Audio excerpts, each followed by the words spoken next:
respected promoters of GRABS, Dr. Bala and Dr. Anthony, and my good friend, Dr. Raghuraman, and most distinguished and eminent scholars from the educational fraternity. A very good afternoon to you. I know we were running behind time. I was just thinking what I could speak. I've not come prepared at all. I don't have a PPT with me. I was just wondering, as I saw the program schedule which was sent to me by mail, that there are 7 people who are going to speak. So I just wanted to listen to the 7 and just think what I could speak. 1, whether I could add something to it, or I could go on a different track, which could be something related to the educational field. And that's how I've come, totally unwinded, with an open mind. And the time given to me is 20 minutes. I should have started at 11:40. You could have a look at your clocks now. I believe stealing time, is it ethics? In a school or a college, you have the bell ringing. Why? Because we should not take the period of another professor. Well, at the 20th minute, if you have a bell, you could ring it for me, and I would stop. And that's again a symbol of good ethics. I was just wondering what I could really speak here, but I'm not going to go into the aspect of research once again, into the part of ethics and teaching, which we have heard quite a lot. And thanks to all these people, and also thanks to Google, because that's one part of our brain, that we see a lot of that. And yes, there was duplicity, and we can't avoid that plagiarism, because that's there, and that's part, and it's acceptable, I heard, till 30%. So that's also part there. And I was waiting for case studies, and lastly, it was the speaker from Manipal who came up with that. Because today in IIMs, case study plays a very important role. And without case studies merely mugging up and writing definitions, I don't think how much it serves the purpose of our learning process. And also saw one which was very much circulated in WhatsApp about a teacher who was acting, reacting in a very different way. I had received WhatsApp from a lot of friends on that. I was just wondering whether there was anyone left in the classroom or she had sent out everyone from the classroom. And I was also thinking that it was so much of mental pressure on the teacher that she was getting it out on the students. Because once we go into office, once we go into company, once we go into the classroom, we forget ourselves what's happening outside, and we try to do justice to the little ones which are available in the classroom. Now, ethics was defined in different ways. My definition of ethics, now I'm not going to go into any aspects of so and so said this, that, no. My definition of ethics is, they say ethics is a code of conduct which is written in a print. I would say no. Ethics is not rules and regulations or a code of conduct which is in print. Ethics is something which is written in your heart, and it should be imbibed within yourself. If I'm going to follow the rules and regulations of an institution or law, it is only fear of law or fear of the rules and regulations in the college, and I don't call that as ethics. I can't call a person he is honest because he did not have a chance to steal. I can't call a person honest because he did not have a chance to steal. Then what is ethics? You got to be, I used to tell my employees, when you don't have anyone supervising you, if you do your job better, that is ethics. It's no rules, it's no regulations whatsoever.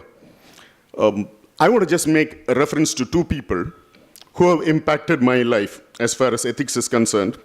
One is a person who's a great academician, greatest all-rounder.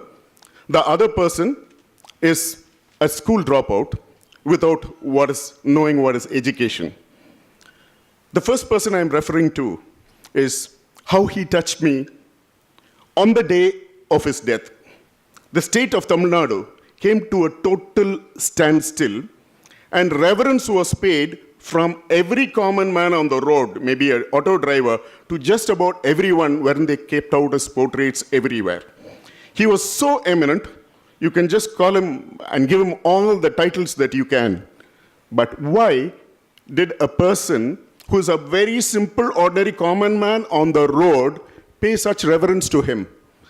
It was because of the life of ethics that was followed by that great man, Dr. APJ Abdul Kalam. I saw a documentary on Vijay TV. Chief Minister Kamaraj. In the documentary, he comes home and meets his mother, and he finds a water tap inside the house. He immediately asks his mother, how come there is a water tap inside the house? She says, I don't know. Some people from government came and then they put this tap and went. Then he asks his mother, I'll repeat it in English. Amma, கிராமத்துல யாருக்குமே கொலா தண்ணி இல்லம்மா. நம்ம வீட்ல மட்டும் ஏமா இருக்கணும். No one in the village has that water tap which gives you water. No one in the village has it. Why should we have it in our house? And the chief minister, Kamaraj, he says, remove the tap from my house. Can you ever think of anything today? Can you ever think of anything today? He did not study. He was a school dropout. He never studied. No education. But he knew what was ethics. That is what is required today. I was speaking at my alumni function. I had the maths department, alumni at Madras Christian College. The lady who was one of my professors, Dr. Rani Suromani, has produced so many eminent scholars, postdoctorates who have done great publications all over the world, some of them who has won great awards. So at an alumni meeting, we wanted to invite her after 35 years of college when we left. So she was very old and we had to bring her up to the dais. And I was speaking about her. When I was speaking about her, she was weeping. It was tears of joy, Ananda Kannir. See, that is what we give back to people who made us. And they were the people who not only taught us the subject, but they were the people who taught us what is ethics in life. And that is what is the respect that they hold even at the age of 90, when out of college, out of 35 years, we call them to honor them. You might have known about her. I don't know, her name is Dr. Rani Suromani. She was then the HOD of the maths department in Madras Christian College. And I can give you a list of such people who has impacted my life. But then, let me tell you one incident again, which really hit me hard. I was working in Bangalore. I was heading offices in India. I was heading offices overseas. I'm a Tamil. I was born a Tamil. I can't change that. So the verdict about Kaveri was given, and it was around 2 o'clock in the afternoon, when I found a terrible thing happening. Everyone there were taking all kinds of weapons into their hand and hitting and smashing, and all things happened. I was a bit scared. But thanks to my Karnataka friends who were standing around me, they said, don't worry. We will take you safe home. Nothing will happen. And you know what happened? Now, what my feeling was, the same thing also does happen in Tamil Nadu. We are not differentiating any state whatsoever. Anything which is wrong. Anything which is not ethical is not acceptable anywhere. But my only point to this august people is, what is the message that you're going to carry to the students of your institution? We should get over parochialism. We should get over casteism. We should get over differences of religion. We should get over any kind of regionalism. We should get over any kind of linguistic kind of considerations across the country. If we are not going to carry this message to our students, whatever be the subject that you're teaching, I would say it makes no sense. You have so much of advancement in science. You have robotic science, and you have mechatronics, from mechanical engineering to electronics coming, mechatronics. But I know one science, moral science. That was taught in schools when I studied, but I don't see it in schools now. And it's that moral science is the only subject which can instill ethics in the life of any student. I'm just going to leave you with two very simple examples, which I want you to please carry it to your students at each other, and they can follow. The first bird which flies ahead is supposed to be the pilot, and one is supposed to be the navigator. They fly for great distances. At one point of time, after maybe hundreds of kilometers, they will all together come down where they find water and food. Now, When they are flying, they communicate to each other. Shall we come down? Are you hungry? Are you okay? If in case the bird flying in front is not okay, it says, no, I'm not feeling good, I'm tired. That would come back, another bird would go in front and lead that, and that's how they keep flying. But they keep exchanging and they keep talking, how, I don't know what's their language, but they keep talking and they decide that they're going to descend at this place and they're going to take a break. Do they have any mode of communication? Do they have WhatsApp? Do they have mobile phone? Do they have Skype? Then what is the language that they follow? It is simple unity of spirit, in which they come together, they land, and then they fly again. And it was astonishing to find that they also know what is the aviation routes. And they see to it that they don't go near the airport to fly so that the birds don't get hit. Now, if the birds can have the spirit of oneness in them, why aren't human beings able to do that and are hitting and killing each other all across in different forms? It could be giving of water, sharing of water. And when I was watching a television show, one person said, we're able to share water with Pakistan, we're able to share water with Bangladesh, but we are not able to share water amongst ourselves. Now, we are not against any state. We are all Indians. That is what we need to understand. We are all Indians. And this is, again, a basic of ethics. It's not the rule of law, what the government should say. Water is required on both sides.